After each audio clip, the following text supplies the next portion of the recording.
come, fight, they destroy, they corrupt. It always ends the same. It only ends once. Anything that happens before that is just progress. When you talk about the hero's journey with Lost, this story has been told time and time again and appears in every sort of great piece of literature. Each one of us was brought here for a reason. And who brought us here, John? The island. I'm one of the survivors of Oceanic Flight 815.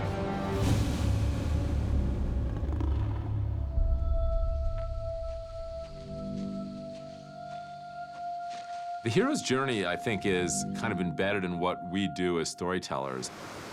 My generation of storytellers, our primary inspiration was Star Wars. Turns up whenever he wants, like Obi-Wan Kenobi. Star Wars, in and of itself, was the hero's journey, was Joseph Campbell, was Greek mythology. Two sides. One is light, one is dark. In all these stories, you follow reluctant participants in epic adventures. I've looked into the eye of this island. You see the growth of these characters as they develop into their heroic personas. If we can't live together, we're gonna die alone.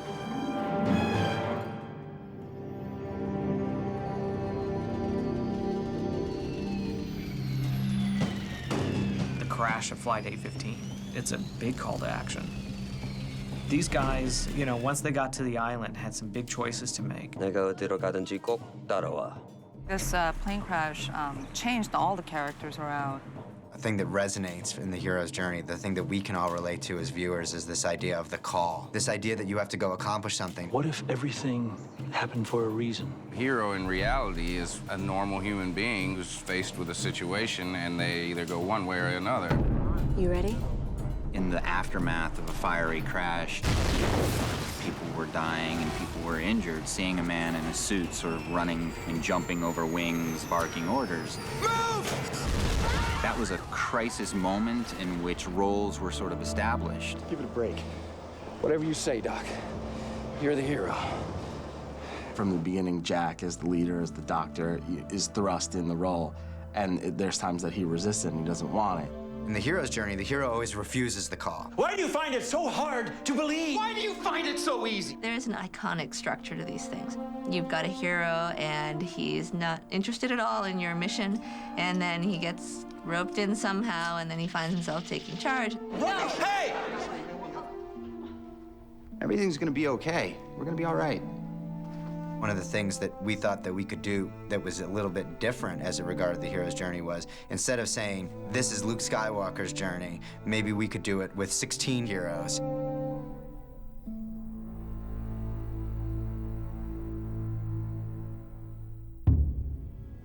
I didn't pluck any of you out of a happy existence. You were all flawed. It is interesting that the heroes they selected came from people who were not hero material. He's never believed he was as much of a hero as he actually is. We can relate to a sort of a more modern definition of heroism if our heroes are flawed and they do have doubt and they do have fear. You look at someone like Sawyer, who, the con man, and he's only out for himself. No way in hell you're getting a spot on that raft. He's a reluctant hero. He doesn't ever want to be a hero. He's just instinctual. Sawyer started out trading people for suntan lotion, became a hero at the end. You know, willing to jump out of a helicopter so that his friends can leave and the girl that he loves. The island has made him face his humanity. There's something in Jacob's philosophy that is, we are all capable of heroism. We are all capable of greatness. What I liked about Hurley, what leadership he showed was always kind of subtle. He's just trying to get everyone to make it to tomorrow. She'll be okay, dude. He definitely steps up in season 6. He's got the confidence of Jacob told him to do it, and kind of goes from there. There are consequences to being chosen, because destiny is a fickle bitch.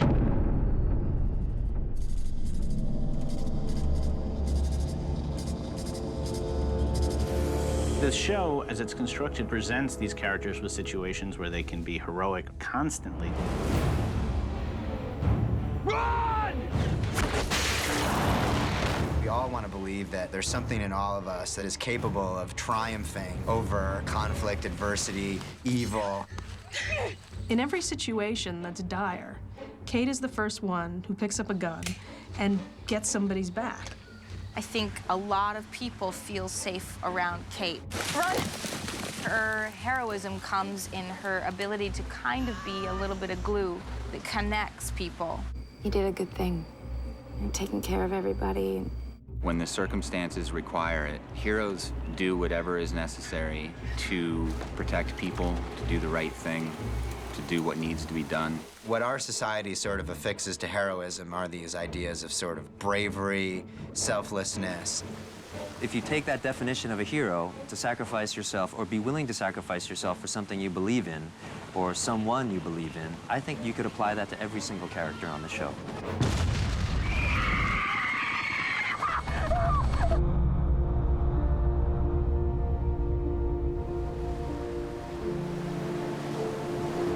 You have to convince him to come back.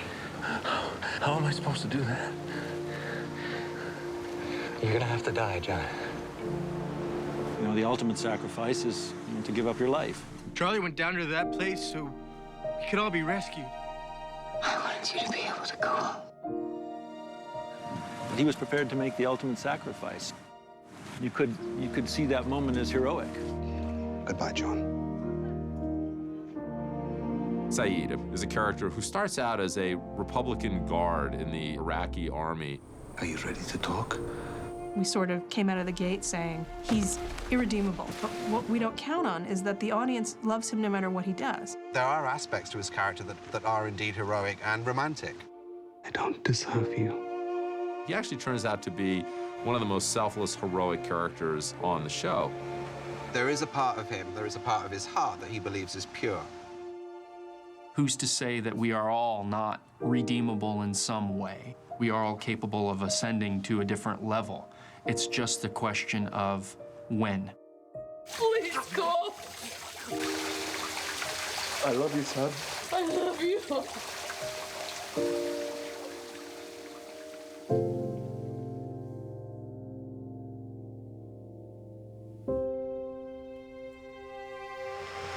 Drink this. I think it's a very interesting thing that a man of science becoming a kind of guardian of faith in a way. That makes him worthy. He passed the gauntlet, so to speak, of reason and went beyond. Now we're the same. The whole series of Lost, I believe, in some respects, will, on one level for Jack, will be about him actually becoming that part of him that is that hero. Thematically, we were trying to have the audience understand that there's good and bad in all of us, and we all battle our own internal demons, and sometimes we win and sometimes we lose. And that is the essence of the human condition. This is what has to happen. This is what I'm supposed to do. It doesn't matter if it's Darth Vader or Zeus or your boss, who is just a huge jackass. That idea of saying, there is something that I have to accomplish in my life, and I can overcome it, is I think what makes that myth such a timeless myth.